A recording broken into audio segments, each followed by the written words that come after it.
Okay, so now what I want to do is just go through what it looks like visually for a muscle contraction.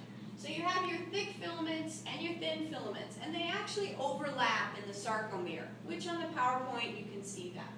So the thin filament then is on the top and the thick filament on the bottom. So the first thing that happens is the myosin heads hydrolyze ATP. That's going to give them energy in order for this whole process to take place.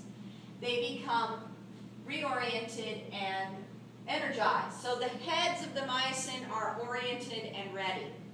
Once the calcium comes across and it binds to the troponin, the calcium is shown in purple, then it twists the tropomyosin rope and exposes those actin balls. Now the myosin heads can attach. When they attach, we call that a cross bridge. When that happens, ATP then becomes ADP. And at this point, when you have that cross bridge formed, it's going to take ATP again in order to break those heads.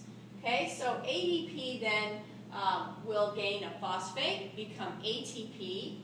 After those heads rotate and contract, now the ATP will allow the myosin heads to unattach.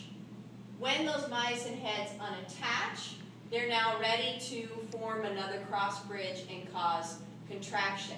So all along that muscle fiber with the sarcomeres, you have heads attaching and contracting, releasing. Heads attaching, contracting to allow that muscle to contract altogether.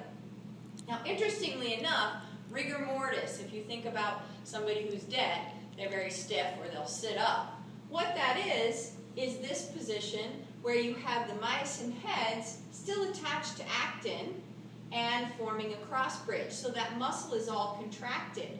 Since we're dead, we're not producing ATP, we can't release those myosin heads and have the muscle relax. That's what rigor mortis is.